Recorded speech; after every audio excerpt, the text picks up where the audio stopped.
Exploring Material U, Google Apps and the Future of Material Design.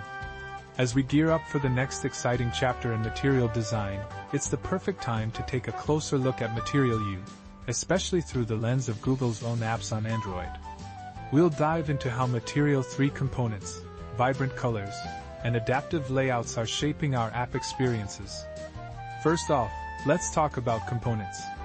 When we mention components, we're referring to those essential elements like floating action buttons, tabs, navigation bars, progress indicators, sheets, cards, and switches.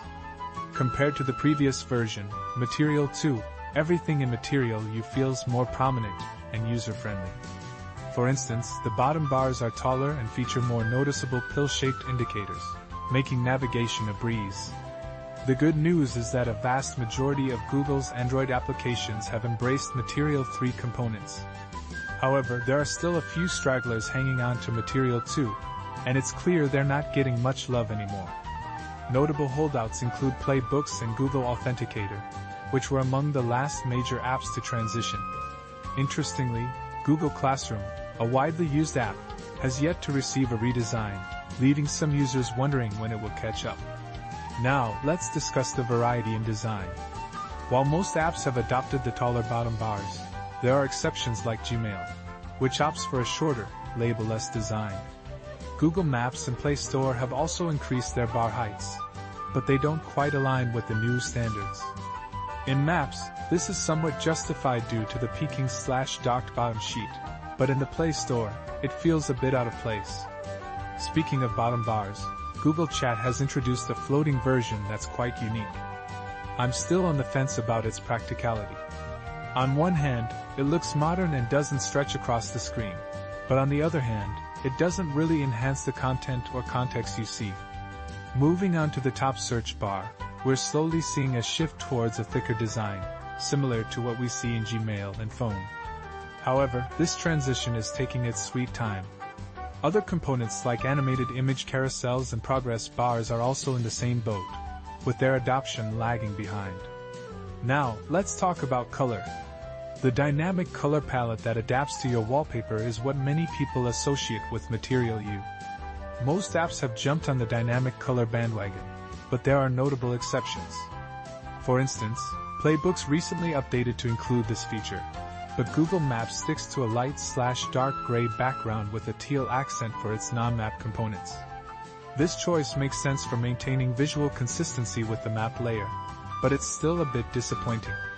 Google Search also aims for a consistent experience across mobile and desktop, which is understandable, but it sacrifices some of the dynamic flair that could enhance the Google Apps Discover feature.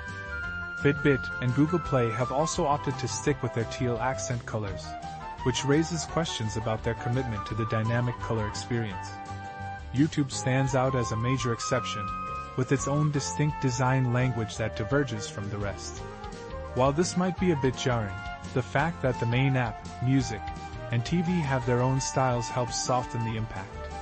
When it comes to adaptive layouts, we're primarily looking at how apps perform on larger Android devices like tablets and foldables.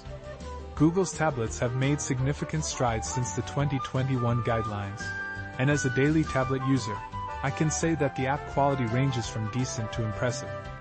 Most of the Google apps I use don't have letterboxing, and features like navigation rails and dual-pane layouts are becoming the norm.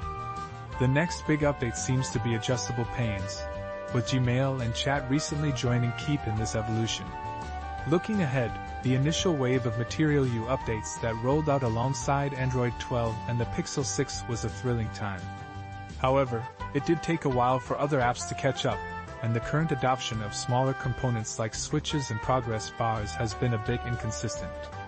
With the upcoming Material 3 Expressive, which adds a new twist to the existing design, I'm optimistic that we'll see a quicker adoption rate. It doesn't seem like we're in for a complete overhaul of app designs, but the new components might be easier to integrate into what we already have. So, let's keep our fingers crossed for a more cohesive and vibrant app experience in the near future.